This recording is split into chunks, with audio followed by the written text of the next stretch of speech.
Hi everyone, I am Maria and welcome to my channel. For those of you who have been following me for a while know that I have been working on my PhD for the last 4.5 millennia, more or less. For those of you who follow me on Instagram know that that's pretty much all I have been working on for the last months.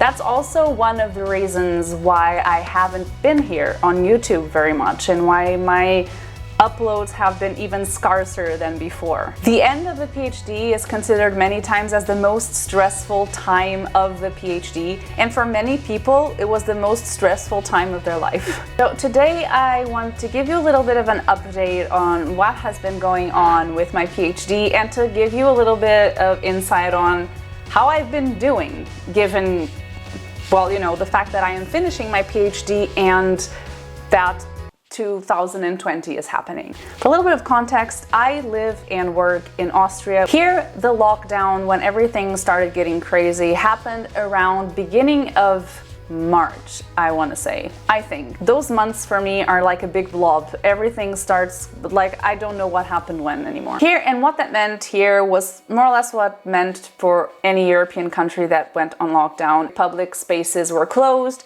Any establishment and facility that was not considered extremely necessary were closed. You could not meet other people. You could only go out, obviously, with people who lived with you. Here, were never forbidden to go out. So you could still go for walks, you could still go for bike rides, you could still go for hikes, as long as you were just with the people who live with you. And obviously, the University of Vienna, where I work, closed.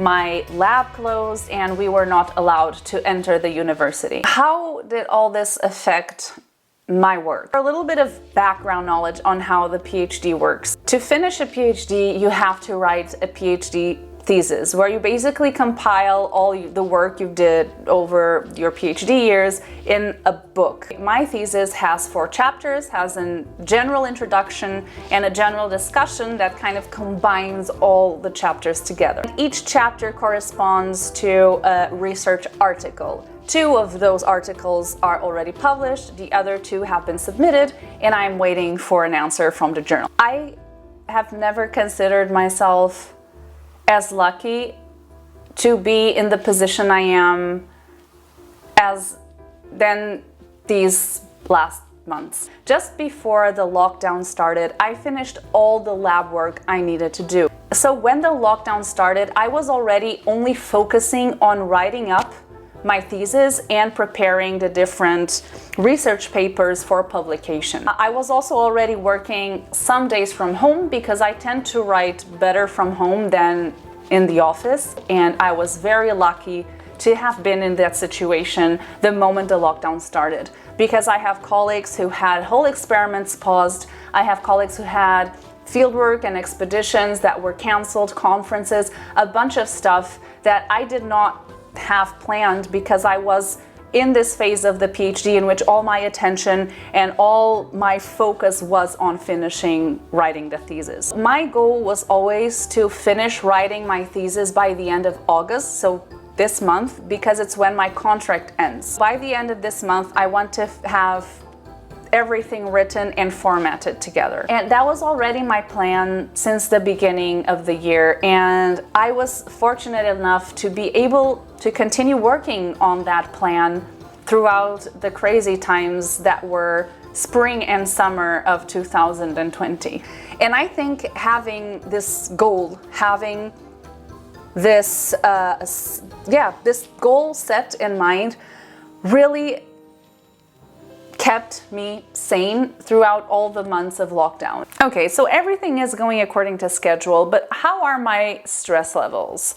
Because I did say that the end of the PhD is usually the time in which PhDs are the most stressed. Pandemic aside, which obviously increases my stress levels for other reasons that are not necessarily work-related, my work-related stress, I think, has not been very affected over the last months. First of all, I do not really have any external pressures to finish the PhD. The only reason why I want to send in my thesis by the end of August is because I want to, because that's when my contract finishes.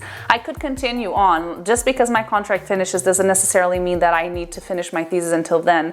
There is no official deadline. There's only a Maria deadline. I don't have a job waiting for me after I finish the thesis, so I don't have that pressure. That's not necessarily a good thing, I know, but for this context, it's not an additional pressure I have.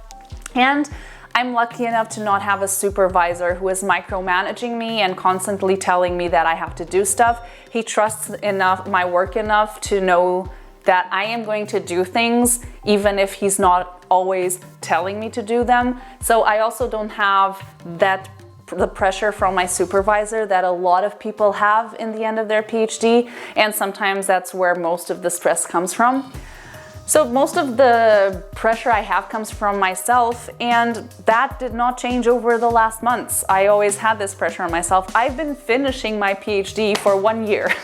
So I think that's also one of the reasons why I'm not so stressed, because all the stress of finishing the PhD has been kind of dispersed over the last year. I have like the normal stress levels, I think. I mean, I think I'm okay. I think help. I'm kidding. Truly, guys, I'm doing fine considering given the situation and everything. Now, the other thing that really kept me sane was nature. I live in Austria, which is a landlocked country. Usually the piece of nature that fills my soul and to which I turn to whenever I feel down is the ocean. In Portugal, whenever I was sad or whenever I needed to gain motivation, I would go to the seaside. I didn't even need to swim. I could just sit down and look at the endless ocean and feel inspired and feel a sense of peace. And I don't have the ocean here. I can't travel, obviously, so I try to get the same type of feelings from the Austrian nature, which is absolutely breathtaking. Because we still were able to hike and to go out. Me and my boyfriend, every weekend, at least for 1 day, we would go for a hike. At least for some hours. We could be somewhere where none of the things that were happening around anywhere else in the world mattered, and that also gave me a sense of peace.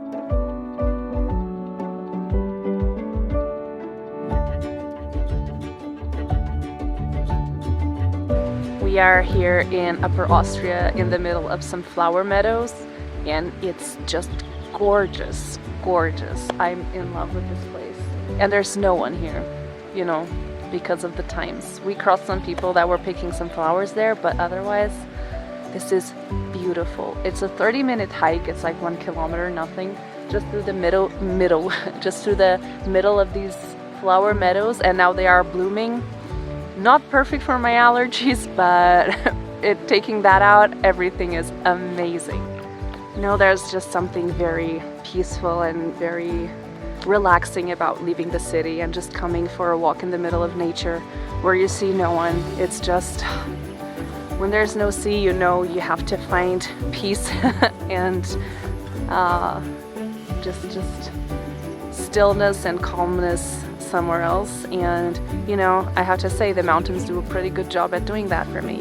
I'm very happy we came here. Beautiful.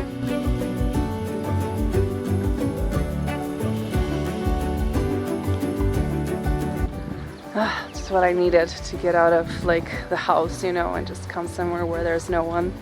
Here in Austria things are pretty well in terms of the thing that should not be named, and we are allowed to like travel by car and stuff like that, and even by train. There's not many people traveling by train. You can travel if you have a mask on and, you know, clean your hands all the time.